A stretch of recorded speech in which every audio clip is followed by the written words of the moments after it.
Alhamdulillah, alhamdulillahi rabbil alamin, wa bihi nasta'inu ala umuri dunya waddin, wassalatu wassalamu ala ashrafil anbiya wal mursalin nabiyina Muhammadin wa ala alihi wa sahbihi ajma'in, amma ba'du. Subhanaka la ilma lana illa ma 'allamtana innaka antal alimul hakim wa tub 'alaina innaka antat tawwabur rahim. Rabbi shrah li sadri wa yassir li amri wahlul 'uqdatam min lisani yafqahu qawli, amin ya rabbal alamin. Jamaah salat subuh Masjid Al-Madani, kaum muslimin, muslimat, mu'takifin, mu'takifat yang dirahmati Allah. Alhamdulillah, kembali mari kita memuji dan bersyukur kepada Allah. Alhamdulillah, di pagi yang cerah ini Allah masih memberikan nikmat-nikmatnya kepada kita semuanya. Mari kita syukuri dengan meningkatkan kualitas iman, takwa dan amal soleh kita. Di antaranya adalah dengan mempelajari agama Allah untuk memperbaiki kualitas diri kita, memperbaiki kualitas beragama kita. Semoga ibadah kita semakin diterima oleh Allah Subhanahu wa ta'ala, amal soleh kita juga diterima oleh Allah, dan semua kita nanti kelak menghadap Allah Subhanahu wa ta'ala dalam kondisi sebaik-baiknya, amin ya rabbal alamin. Salawat serta salam semoga selalu tercurahkan, tersampaikan kepada junjungan kita Nabi Muhammad sallallahu alaihi wasallam, kepada sahabatnya, keluarganya, dan juga semua kaum muslimin hingga akhir hari kiamat, amin ya rabbal alamin. Bapak Ibu yang dimuliakan Allah, alhamdulillah kita juga disampaikan ke bulan suci Rajab. Alhamdulillah, di antara 4 bulan suci, bulan haram ya, yang diagungkan oleh Allah Subhanahu wa ta'ala adalah bulan Rajab ini ya, bulan yang diharamkan di dalamnya untuk berperang. Ya, ada 4 bulan, yaitu bulan Muharram, Dzulqa'dah, Dzulhijjah, dan bulan Rajab. Ya. Artinya bulan ini adalah bulan yang merupakan simbol daripada simbol-simbol Islam. Ya, maka kita ketika memasuki bulan haram ini, bulan Rajab ini, kita harus betul-betul mengagungkan simbol-simbol Allah, harus mengagungkan syiar-syiar Allah, karena ini merupakan tanda dari ketakwaan yang ada di dalam hati kita. Allah Subhanahu wa ta'ala berfirman, "Wa may yu'azzim sya'airallah fa innaha min taqwal qulub." Ya, dan barang siapa yang mengagungkan syiar-syiar Allah, barang siapa yang memuliakan dan menghormati syiar-syiar Allah, maka sesungguhnya itu tanda dari ketakwaan yang ada di dalam hatinya. Ya, jadi kalau kita memasuki bulan Rajab ya, maka kita sebisa mungkin meningkatkan amal-amal soleh kita. Sebisa mungkin kita meninggalkan kemaksiatan, kezaliman ya, karena bermaksiat dan dosa yang dilakukan di bulan haram ini dosanya lebih besar daripada maksiat di selain bulan haram. Begitu pula pahala dan ibadah yang dilakukan di bulan haram ini juga lebih besar pahalanya dibanding bulan-bulan yang lainnya. Semoga Allah Subhanahu wa ta'ala memberkahi kita di bulan Rajab. Allahumma barik lana fi Rajab wa Sya'ban, dan juga bulan Sya'ban, wa ballighna Ramadan, dan semoga Allah menyampaikan kita ke bulan Ramadan. Dan bulan Rajab juga kata para ulama adalah bulan untuk menanam ya. Bulan untuk menanam kebaikan-kebaikan, untuk menanam ibadah-ibadah ya. Ya, agar apa? Nanti di bulan Ramadan kita bisa memanen. Ya. Jadi ulama mengatakan bahwa Rajab adalah bulan menanam.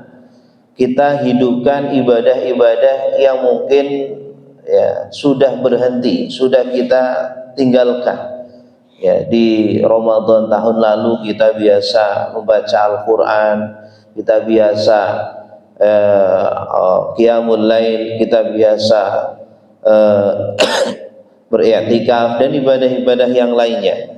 Ya, maka di bulan Rajab ini kita hidupkan lagi, kita tanam lagi ibadah-ibadah tersebut. Nanti di bulan Sya'ban mari kita sirami, kita istiqomahkan. Ya, bulan Sya'ban adalah bulan untuk menyiram, bulan untuk memupuk. Ya, maka nanti di bulan Ramadan adalah bulan untuk memanen. Ya, bulan untuk bisa bermaksimal untuk beribadah kepada Allah Subhanahu wa Ta'ala. Ya, makanya di bulan Ramadan banyak orang-orang yang awal-awal semangat beribadah di bulan Ramadan, tetapi baru 1 minggu atau 2 minggu kemudian ya loyo lagi. Ya, kemudian mereka tinggalkan masjid, kemudian mereka tinggalkan Al-Quran lagi. Kenapa? Karena mereka tidak menanam dari sejak bulan Rajab.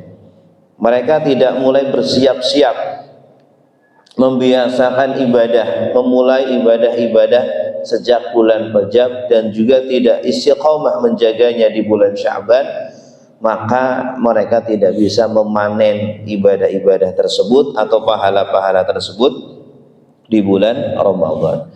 Baik Bapak Ibu yang dimuliakan Allah, insyaallah kita akan lanjutkan kajian kita tentang fiqhus sirah an-nabawiyah. Ya. Alhamdulillah pada pertemuan lalu kita sudah menyelesaikan pembahasan tentang sejarah baginda Nabi Muhammad sallallahu alaihi wasallam, ya, sampai fase-fase atau detik-detik wafatnya baginda Nabi sallallahu alaihi wasallam. Kita masuk pada sejarah al-khulafa ar-rasyidin, yaitu para pengganti Rasulullah sallallahu alaihi wasallam. Ya, pagi ini insyaallah kita akan membahas tentang al-khalifah, ya, al-ula, khalifah atau pengganti pertama dari Rasulullah sallallahu alaihi wasallam, yaitu sahabat Abu Bakrin As-Siddiq radhiyallahu taala anhu. Ijtama'al muslimun fi saqifati Bani Sa'idah ba'da wafati Rasulillah sallallahu alaihi wasallam, wa tashawaru fi man yanbaghi an yakhlufa Rasulullah sallallahu alaihi wasallam fi qiyadatil muslimin wa ri'ayati umurihim, wa ba'da al-mudhaqarah wal mudawalah واستعراض طائفة من الاقتراحات اجتمعت كلمتهم جميعا على أن يكون أول خليفة لرسول الله من بعده خليفته في الصلاة بالمسلمين أيام مرضه. Jadi kisahnya ini Pak, ketika baginda Nabi Muhammad SAW meninggal, beliau meninggal pada hari Senin, 12 Rabiul Awal pada tahun 11 Hijriah. Ya, para sahabat kemudian berkumpul. Ya, mereka kemudian memikirkan, bermusyawarah, memikirkan siapa pengganti Rasulullah Sallallahu Alaihi Wasallam. Ya. Kaum muslimin ketika itu sudah banyak, Pak. Ya, kaum muslimin sudah banyak. Kemudian juga mereka tidak mungkin kemudian dilepas begitu saja.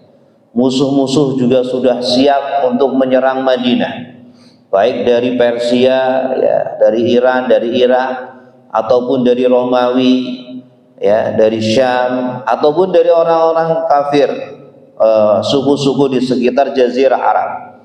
Ya, bahkan setelah meninggalnya Rasulullah SAW banyak sekali suku-suku Arab murtad. Ya, mereka kemudian kembali kepada agama yang lama. Bahkan banyak di antara mereka yang kemudian yang dahulu dengan sukarela membayar zakatnya, mengeluarkan zakatnya, setelah meninggalnya Rasulullah sallallahu alaihi wasallam mereka nggak mau lagi membayar zakat. Nah, ini masalah besar Pak ya. Sebuah negara Madinah tidak memiliki pemimpin, ini masalah besar.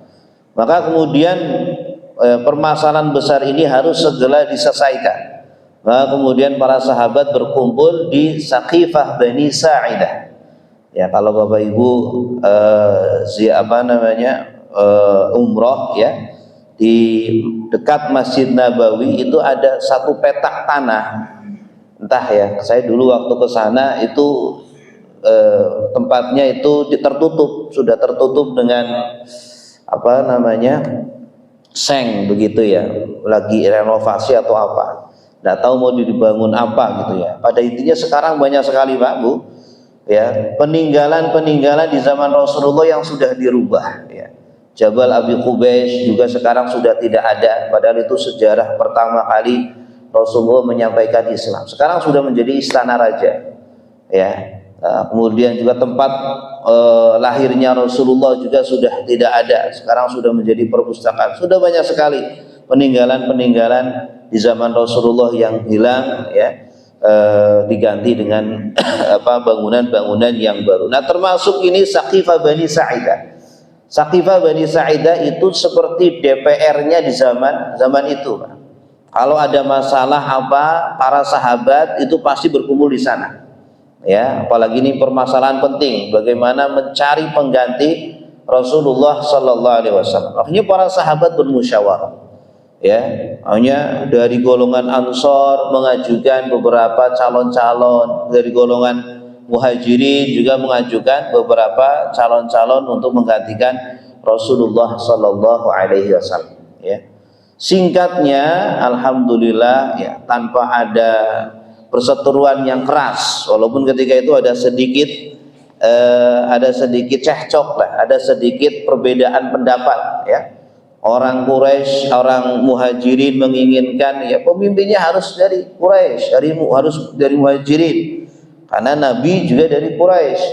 Orang Ansor, orang Madinah juga merasa lebih berjasa, kami yang menyiapkan tempat untuk kalian, yang menolong kalian ketika kalian tertindas, harusnya pemimpin dari kami. Sama-sama ngotot Pak ya. Tapi alhamdulillah kemudian ketika itu ya Abu Bakrin As-Siddiq menyampaikan sebuah hadis bahwa al-a'immatu min Quraisy ya. Nabi bersabda bahwa pemimpin-pemimpin harus dari Quraisy ya. Akhirnya kemudian alhamdulillah para sahabat menerima, baik dari Muhajirin ataupun dari Ansor.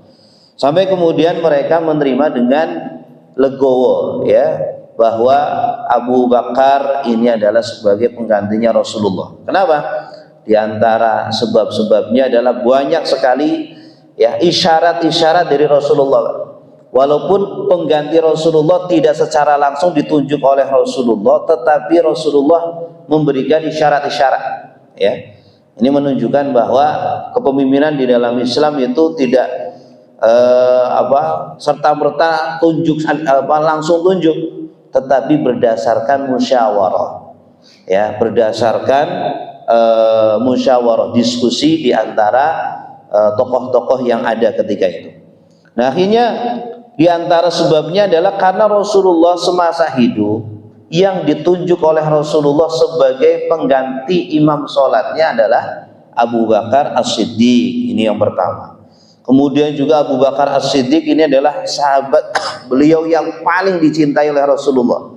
Ketika Rasulullah ditanya, wahai Rasulullah, siapa ya lelaki yang paling kau cintai, atau siapa wanita yang paling kau cintai?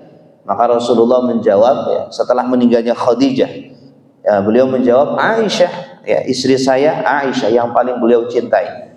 Kemudian siapa dari kalangan laki-laki wahai Rasulullah? Bapaknya. Siapa bapaknya? Abu Bakar As-Siddiq ya. Nah, kemudian juga beliau Abu Bakar As-Siddiq yang dipilih oleh Rasulullah untuk menemani dalam hijrah ya dari Mekah ke Madinah, itu adalah Abu Bakar As-Siddiq ya. Kemudian juga Abu Bakar As-Siddiq ini yang paling cepat sekali beriman, membenarkan semua kejadian-kejadian besar yang dialami Rasulullah ketika Isra Mi'raj di mana para sahabat banyak yang murtad, Pak. Ya, orang-orang kafir Quraisy makin menjadi-jadi memusuhi Rasulullah, melecehkan Rasulullah. Maka ketika itu Abu Bakar As-Siddiq berdiri dengan tegas mengatakan, selagi yang mengatakan adalah Rasulullah, kalau dia mengatakan sesuatu yang sangat aneh, bahkan lebih aneh dari Isra Mi'raj, pasti akan saya imani. Nah, ini Abu Bakar As-Siddiq. Maka kemudian para sahabat satu persatu berbaiat. Para sahabat satu persatu kemudian memberikan tangannya, kemudian berbaiat, mengakui bahwa Abu Bakar As-Siddiq adalah sebagai pengganti Rasulullah Sallallahu Alaihi Wasallam. Nah, di sini, Pak, orang-orang Syiah ini biasanya melemparkan syubhat-syubhatnya. Apa syubhat-syubhatnya? Mereka diantaranya biasanya mengatakan, ketika itu ada sahabat yang tidak mau berbaiat kepada Abu Bakar, ya. Di antaranya ya adalah Fatimah, Pak, putri Rasulullah Sallallahu Alaihi Wasallam, dan suaminya yaitu Ali bin Abi Thalib, ya. Tapi Ali bin Abi Thalib nanti pada akhirnya kemudian berbaiat, ya. Tapi kemudian kenapa Ali bin Abi Thalib terlambat dalam berbaiat, ya, bahkan sampai sekitar 6 bulan kemudian baru Ali bin Abi Thalib berbaiat. Jadi ketika itu, ya, Fatimah, ya, sebenarnya Fatimah setuju bahwa Abu Bakar As-Siddiq sebagai pengganti Rasulullah Sallallahu Alaihi Wasallam. Tapi ketika itu ada sedikit salah paham, ya, ada sedikit salah paham. Fatimah mengira bahwa beliau itu punya hak waris dari Rasulullah Sallallahu Alaihi Wasallam. Ada satu tanah di daerah Fadak, ya, daerah Fadak. Itu beliau mengira, ya, itu adalah hak saya sebagai putrinya Rasulullah, sebagaimana putri-putri para sahabat mereka bisa mewarisi bapaknya. Saya putri Rasulullah, berhak untuk mewarisi harta tersebut. Ya, padahal Rasulullah kan sudah bersabda bahwa beliau tidak mewariskan harta, beliau tidak mewariskan tanah, yang beliau wariskan adalah ilmu, begitu, ya. Nah, maka kemudian ketika itu terjadi perselisihan sehingga menjadikan Fatimah, ya, sedikit, ya, tidak mau bertemu dengan Abu Bakar As-Siddiq sampai meninggalnya beliau, ya. Nah, kemudian Ali bagaimana? Beliau itu tidak mau berbaiat karena menjaga perasaannya Fatimah, ya, karena menjaga perasaannya Fatimah, sampai akhirnya setelah Fatimah meninggal baru, ya, sahabat Ali ini mau berbaiat kepada Abu Bakar As-Siddiq, ya. Nah, ini orang-orang Syiah ini suka melontarkan syubhat, mengatakan bahwa, nah, itu yang lebih berhak itu Ali karena dia adalah keponakannya Rasulullah, ya, putrinya saja tidak setuju Abu Bakar sebagai khalifah. Tidak, beliau tidak berbaiat bukan karena tidak setuju, ya, tapi karena ada permasalahan kesalahpahaman tentang warisan, baru kemudian sudah diselesaikan, gitu. Ya, baik, Bapak Ibu yang dimuliakan Allah, inilah tentang baiat Abu Bakar As-Siddiq. Pada intinya ini sudah menjadi ijma'. Para sahabat, ya, tidak ada yang menyelisihi. Para sahabat sepakat bahwa bahwa Abu Bakar As-Siddiq lah yang layak, ya, sebagai khalifah pengganti Rasulullah Sallallahu Alaihi Wasallam. Nah, kemudian apa yang dilakukan Abu Bakar As-Siddiq, Pak, ketika beliau memimpin, ya, tentu Rasulullah itu, Pak, setelah meninggal, ini hebatnya Rasulullah, hebatnya pendidikan Rasulullah Sallallahu Alaihi Wasallam. Tidaklah beliau meninggal kecuali beliau sudah mengkader para sahabatnya, sudah mengkader untuk menjadi bidang-bidang ahli di bidang-bidangnya masing-masing, Pak. Yang ahli dalam masalah peperangan ada, yang ahli dalam masalah pemerintahan juga ada, yang ahli dalam masalah ekonomi juga ada, semuanya ada. Sehingga Rasulullah tidak pernah kehabisan kader, tidak pernah kehabisan pakar dalam segala bidang-bidangnya. Maka kemudian Rasulullah, ya, ketika meninggal pun meninggalkan Abu Bakar As-Siddiq yang memang sudah sangat pakar, sudah sangat mengerti tentang bagaimana perpolitikan, bagaimana mengatur sebuah negara, ya. Sehingga apa? Nanti akan beliau mendapatkan kesuksesan yang sangat luar biasa. Nah, apa yang dilakukan oleh Abu Bakar As-Siddiq? Yang pertama, beliau adalah menunaikan pesan dari Rasulullah Shallallahu Alaihi Wasallam. Menjelang beliau wafat, Rasulullah punya pesan besar, ya, di mana beliau pernah menyerang Romawi, Pak. Tetapi ketika itu belum berhasil, ya, karena jumlah pasukan Romawi yang sangat banyak. Ketika itu kaum muslimin jumlahnya hanya 4.000, sedangkan pasukan Romawi itu 200.000. Gimana bisa 4.000 melawan 200.000? Tetapi dengan taktik yang sangat luar biasa, orang-orang Romawi bisa sampai dipukul mundur, Pak. Ya, karena kecerdasan taktik perangnya Khalid bin Walid. Ya, akhirnya pasukan Romawi pukul mundur. Dikira pasukan muslimin itu jumlahnya banyak, karena posisi perangnya dirubah-rubah.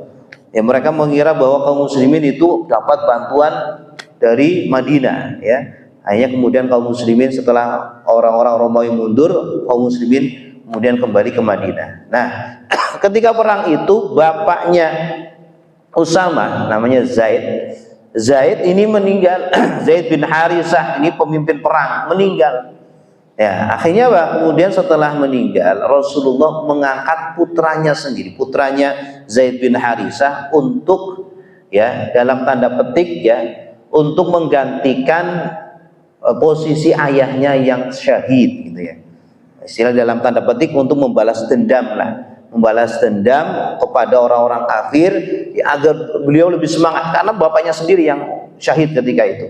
Akhirnya beliau mengangkat seorang anak muda yang masih sangat belia, Pak. Usianya sekitar 16 sampai 17 tahun, menjadi panglima perang, gitu, Pak. Coba bayangin, ada anak muda usianya 16 sampai 17 tahun menjadi komandan perang, menjadi ketua TNI semua kalau zaman sekarang, menjadi jenderal, ya, kan? Ini kalau bukan pendidikan Rasulullah nggak mungkin seperti itu, ya. Tapi inilah didikan Rasulullah Sallallahu Alaihi Wasallam. Usia yang sangat muda bisa menjadi jenderal perang. Maka kemudian Abu Bakar As-Siddiq menunaikan wasiat dari Rasulullah, yaitu apa? Menyiapkan pasukan perangnya Usamah bin Zaid, ya. Jadi sejak hidupnya Rasulullah, ketika beliau sedang sakratul maut, beliau berwasiat agar Usamah ini menjadi panglima perang dan dikirim ke daerah Romawi, ya, untuk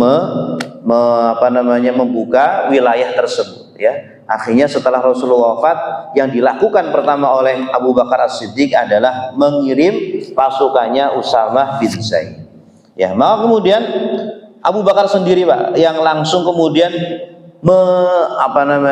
melepas pasukan tersebut, ya. Bahkan ketika itu terjadi perbincangan yang unik, ya. Usamah bin Zaid ketika itu nunggang sebuah kuda kendaraan, Abu Bakar yang nuntun. Saking sami'na wa ata'nanya Abu Bakar As-Siddiq, saking menghormatinya beliau kepada wasiatnya Rasulullah. Abu Bakar yang usianya sudah 60 tahun, Usamah bin Zaid usianya 16 atau 17 tahun, itu dituntun sama beliau, Abu Bakar As-Siddiq. Abu Bakarnya berjalan, sahabat Abu Bakar berjalan, Usamah bin Zaid naik kendaraan. Sampai kemudian Usamah bin Zaid gak enak, wahai Abu Bakar, tidak mungkin seperti ini. Saya harus turun, ya, dan engkaulah yang naik, ya, engkaulah yang naik kuda ini, gitu ya. Kemudian Abu Bakar mengatakan, la nazalta wala raqibtu. Kamu tidak akan turun dan saya tidak akan naik. Teruskan wahai Usamah bin Zaid, ya. Sampai kemudian sampai di sebuah tempat, kemudian Abu Bakar As-Siddiq memberikan nasihat-nasihat, memberikan kata-kata sambutan kepada para pasukan. Wa awsahum an la yakhunu wa la yaghdiru wa la yaghillu wa la yumassilu wa la yaqtulu tiflan aw imra'atan aw shaykhan wa la yahriqu nakhlan wa la yaqta'u syajaratan wa la yadhbahu syatan wala ba'iran illa lil aqli. Nah, ini diantara pesan perangnya Abu Bakar As-Siddiq, Pak. Ini penting sekali dicatat dan penting sekali diketahui. Jadi dalam Islam itu agama ya yang penuh dengan kasih sayang, Pak, sampai dalam permasalahan perang. Ya, dalam permasalahan perang pun harus dahulukan kasih sayang, dahulukan rasa cinta, Pak. Pesannya Abu Bakar apa? Jangan sampai kalian berkhianat dalam perang. Pertama. Kemudian jangan sampai kalian mengingkari janji.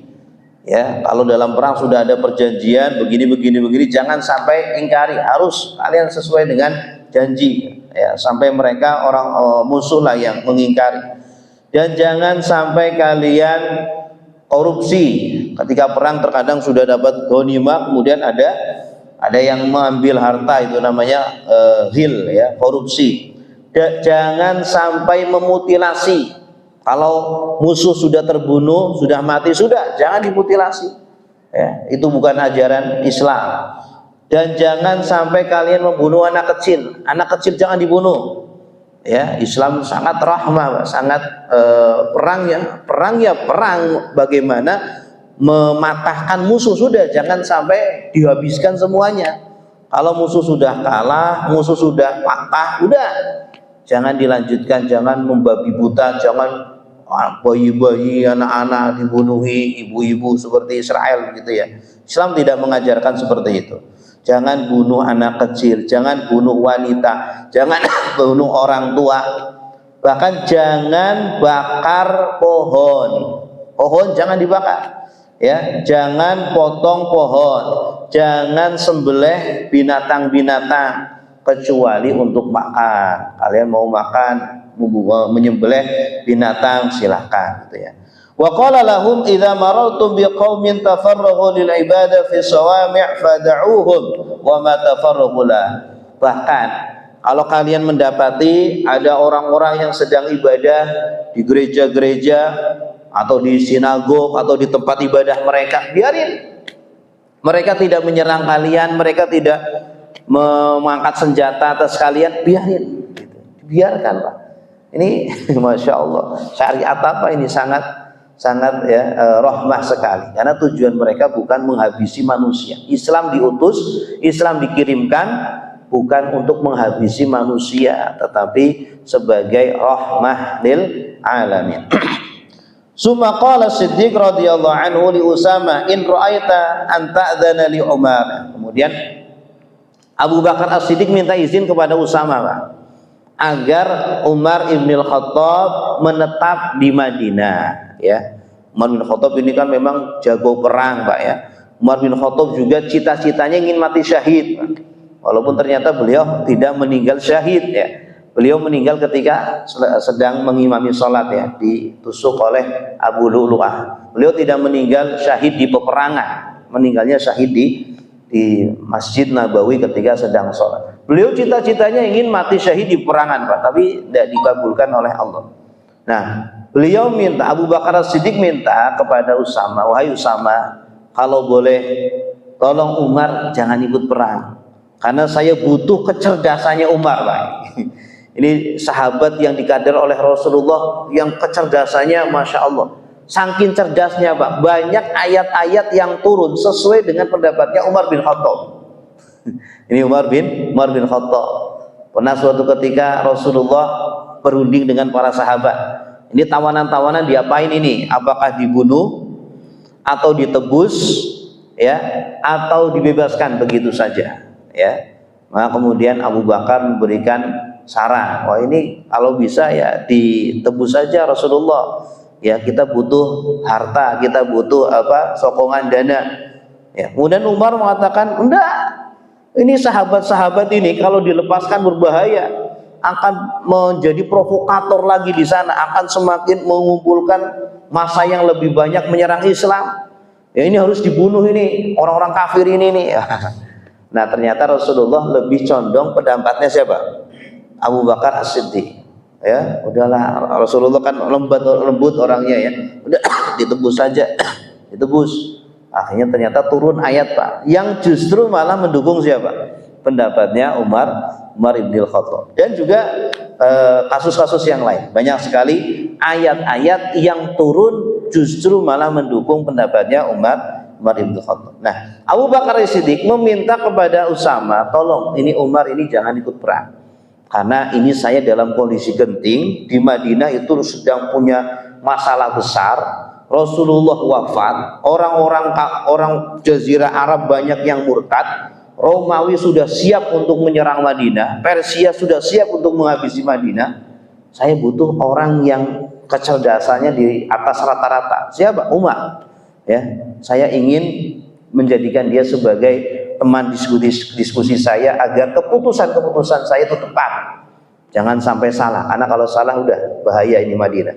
Maka kemudian Usamah mengatakan al-amru biyadik. Oke, silakan.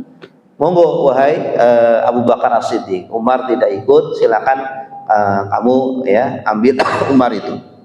Summa sara Usamah fa kana la yamuru biqabilah intashara fiha al-irtidad illa arja'aha. Masyaallah, Pak.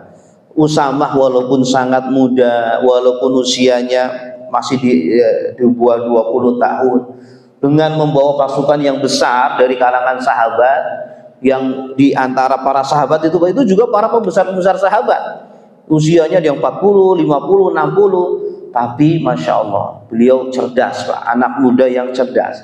Sehingga apa? Beliau datang ke kabilah-kabilah yang pada murtad ini, Pak.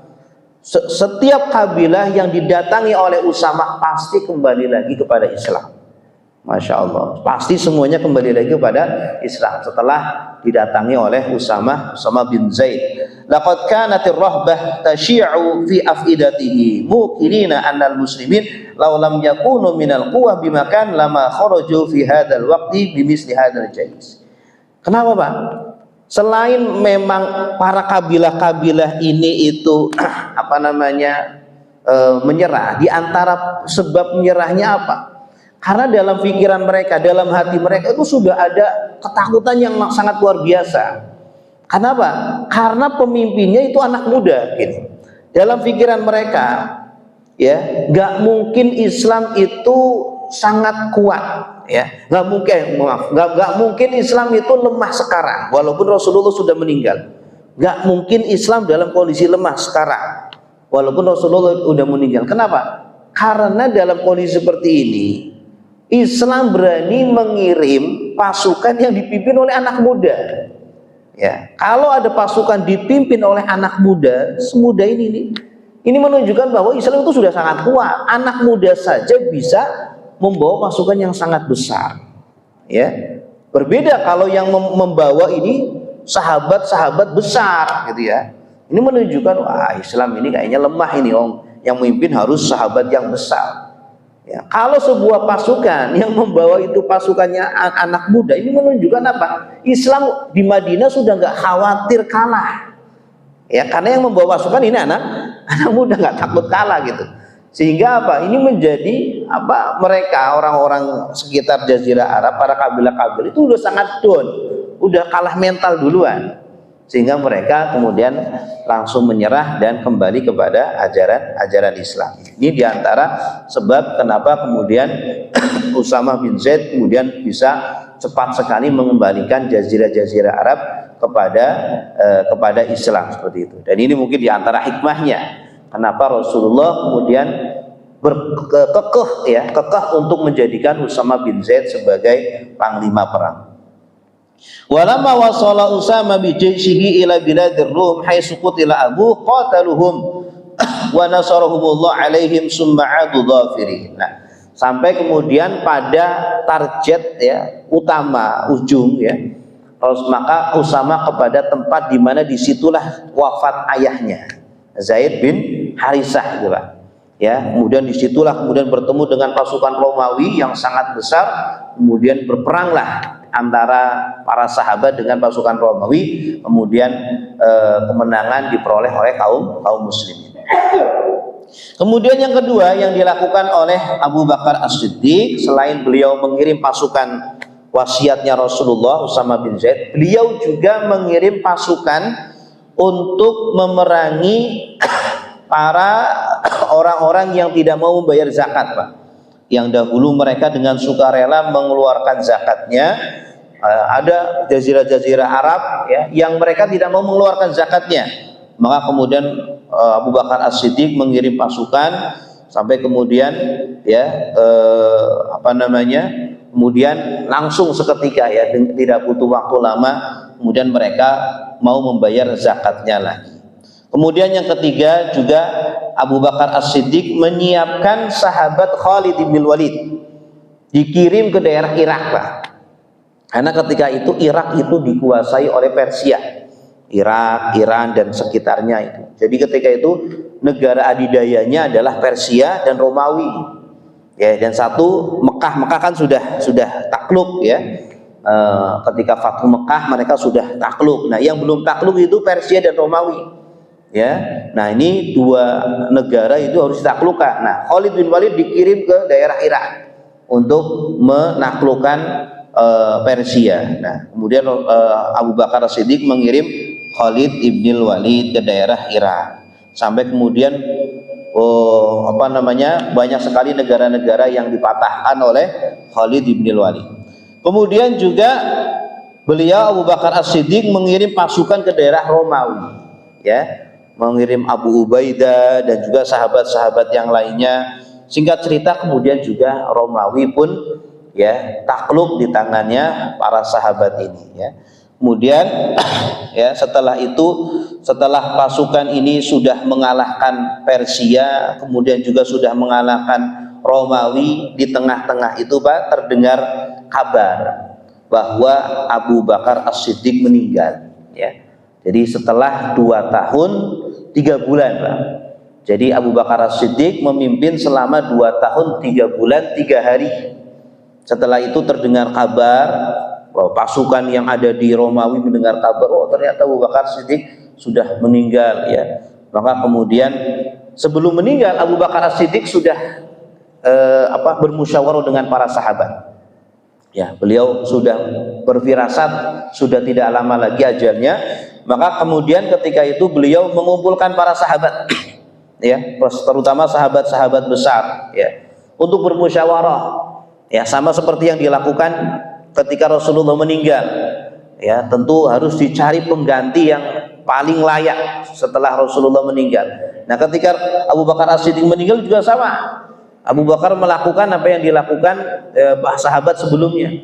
Ya, akhirnya Abu Bakar As-Siddiq mendatangi para sahabat, kemudian meminta pendapatnya masing-masing, sampai kemudian mereka bersepakat bahwa pengganti Abu Bakar As-Siddiq yang paling layak adalah Umar ibn Khattab ya. Kemudian satu persatu para sahabat berbaiat kepada Umar ibn Khattab sampai menjadi ijma' ya, sampai menjadi konsensus kesepakatan seluruh sahabat yang tidak bisa diganggu gugat bahwa Umar ibn Khattab lah sebagai penggantinya Abu Bakar As-Siddiq ya. Nah, kemudian sebelum meninggal Abu Bakar As-Siddiq kemudian memberi sambutan ya. Sambutannya begini: Bismillahirrahmanirrahim. Hadza ma ahada bihi Abu Bakrin khalifatu Rasulillah sallallahu alaihi wasallam inda akhir ahdihi bid dunya wa awwalu ahdihi bil akhirah fil hal allati yu'minu fiha al kafiru wa yuqinu fiha al fajir. Inni ista'maltu alaikum Umar ibn al-Khattab fa in sabara wa adala fadzalika ilmi bih wa ra'yi fi. Jadi beliau mengatakan inilah keputusan dari Abu Bakar As-Siddiq ya. Setelah beliau bermusyawarah ya, meminta pendapat dari pembesar para sahabat ya, akhirnya kami memutuskan bahwa Umar ibn Khattab lah yang akan menjadi pengganti saya. Saya akan jadikan beliau sebagai khalifah setelah meninggalnya saya. Kalau dia bersabar dan dia adil, maka itulah sesuai dengan apa yang saya ketahui. Tapi kalau dia tidak sabar, kalau dia tidak adil, maka saya tidak tahu tentang ilmu ghaib gitu. Artinya Abu Bakar As-Siddiq ya ya apa, hanya menghukumi secara zahir saja. Sekarang seperti apa Umar, ya yang saya tahu seperti itu. Kalau ternyata setelah meninggal Umar membelot, Umar kemudian tidak adil, ya itu hal gaib yang tidak saya ketahui. Ya, kemudian setelah itu Abu Bakar As-Siddiq ya meninggal dunia, ya. Kemudian kepemimpinan diambil oleh Umar ibn Khattab yang insyaallah nanti akan kita bahas pada pertemuan berikutnya. Baik, sebelum kita tutup ada beberapa hikmah-hikmah yang bisa kita ambil, Pak.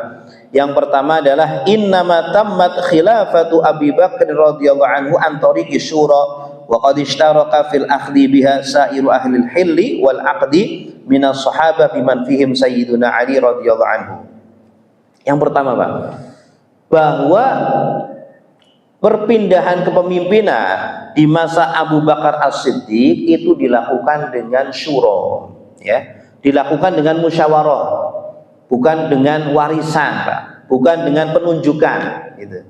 Ya, jadi Rasulullah ketika meninggal sebelum meninggal sama sekali tidak pernah menunjuk sahabat secara khusus, kamu ya sebagai khalifah, nggak pernah. Nggak ada satu hadis, satu ayat yang mengatakan seperti itu. Dan inilah yang dilakukan oleh orang-orang Syiah, Pak. Mereka mengklaim bahwa Rasulullah pernah menunjuk Ali, ya, di peristiwa Ghadir Khum, kata mereka. Peristiwa Ghadir Khum. Padahal kalau kita lihat riwayat Ghadir Khum sama sekali Rasulullah tidak pernah menentukan siapa penggantinya. Ya, maksimalnya Rasulullah mengatakan barang siapa yang mencintaiku maka cintailah Ali, seperti itu.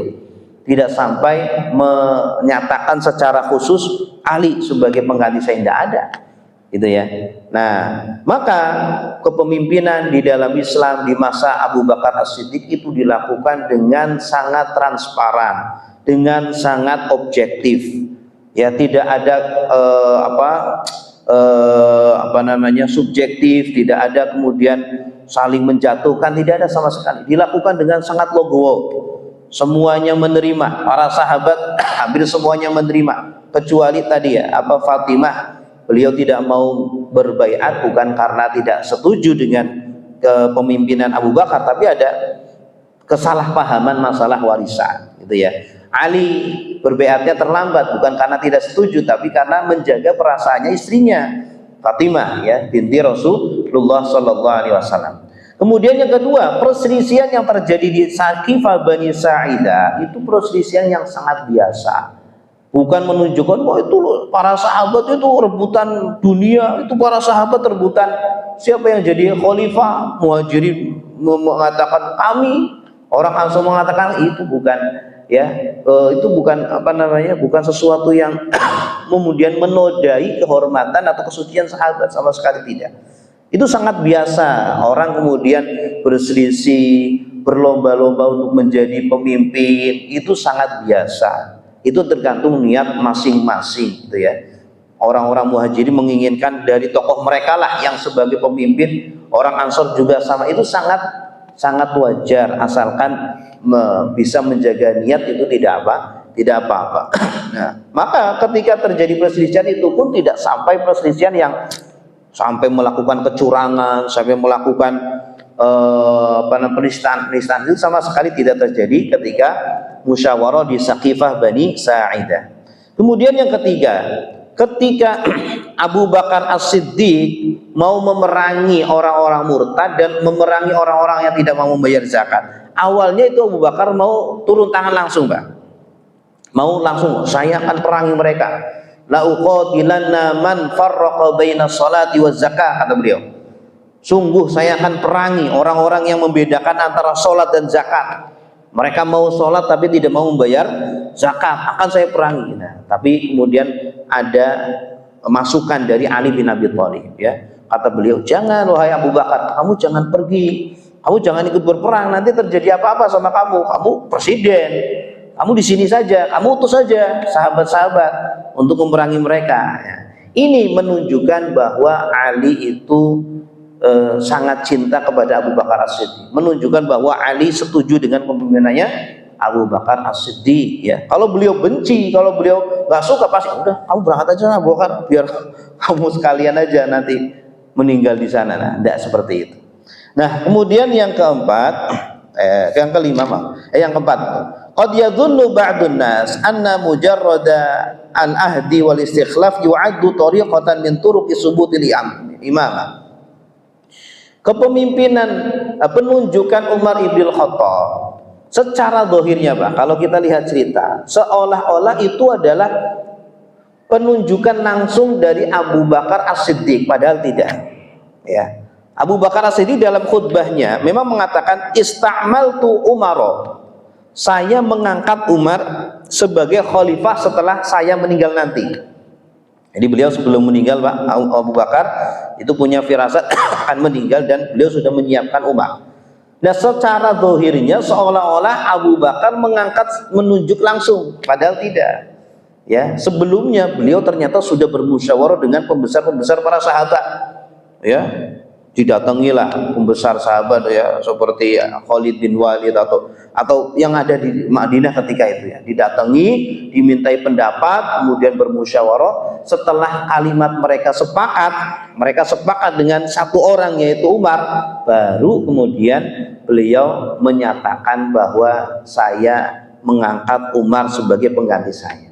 Ibarat kata itu, ini peresmian hasil polling suara, Pak.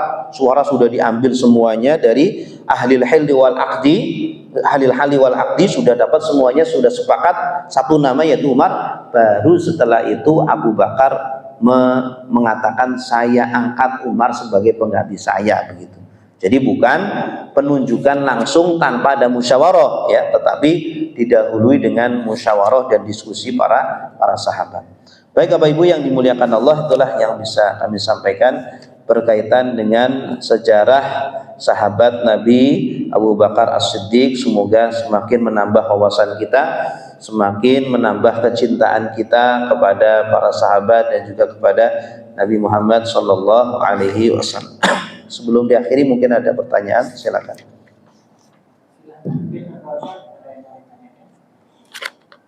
Ya, silakan Pak.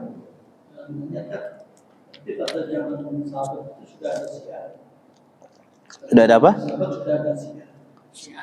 Oh, Syiah, ya. Di zaman sahabat belum ada Syiah, Pak.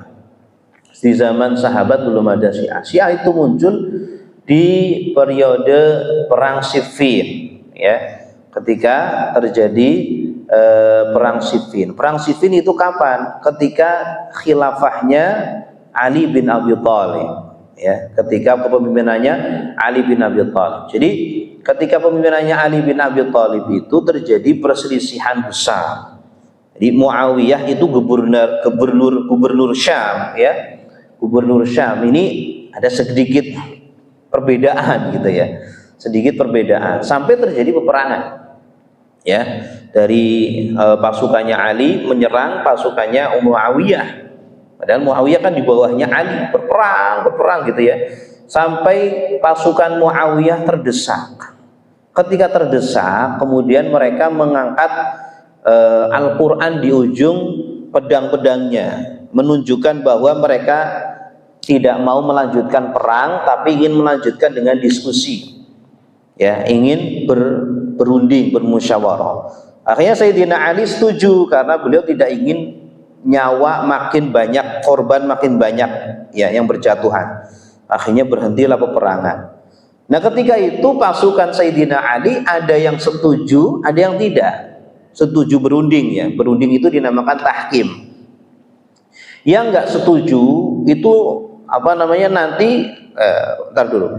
Yang ada yang setuju, ada yang tidak. Kemudian berundinglah. Ternyata ketika berunding ini terjadi dari pasukannya Muawiyah terjadi dalam tanda petik gitu ya, kecurangan.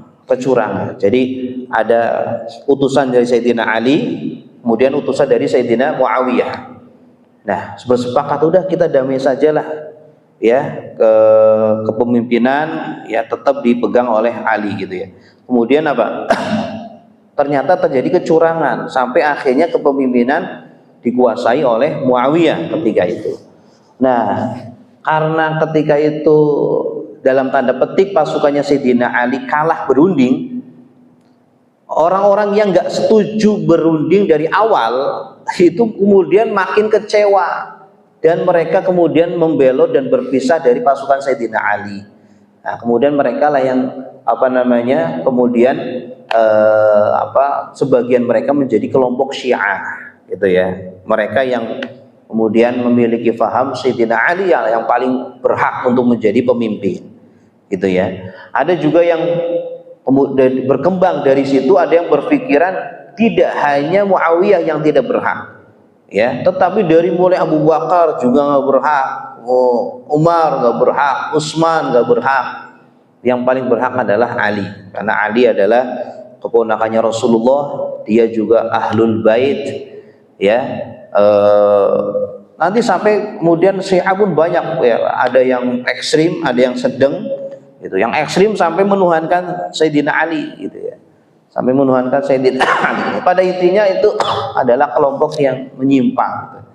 Mereka orang-orang Syiah sering sekali melontarkan subhat-subhat yang kemudian kalau kita tidak jeli ya, kita bisa termakan dengan subhat-subhat tersebut gitu. Dan mereka sangat gencar gitu ya, punya pemahaman-pemahaman seperti itu gitu. Jadi ya, kalau kita tidak jeli memahami sejarah seperti tadi ya, bahwa Abu Bakar itu memang sudah disepakati oleh para sahabat ya, mereka selalu mencari celah seperti tadi.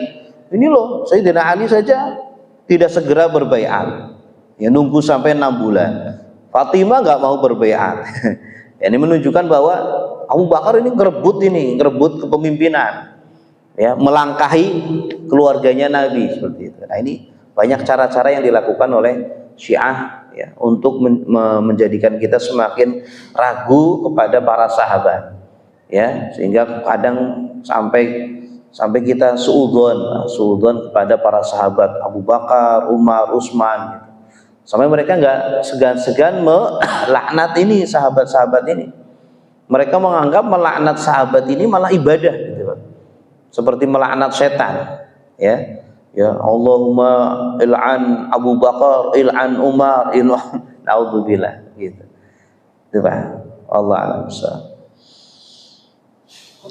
Ya cukup ya. Alhamdulillahirabbil alamin. Terima kasih Bapak Ibu atas perhatiannya. Semoga bermanfaat. Kita tutup dengan doa kafaratul majlis. Subhanakallahumma wa bihamdika asyhadu an la ilaha illa anta astaghfiruka wa atubu ilaik. Wassalamualaikum warahmatullahi wabarakatuh.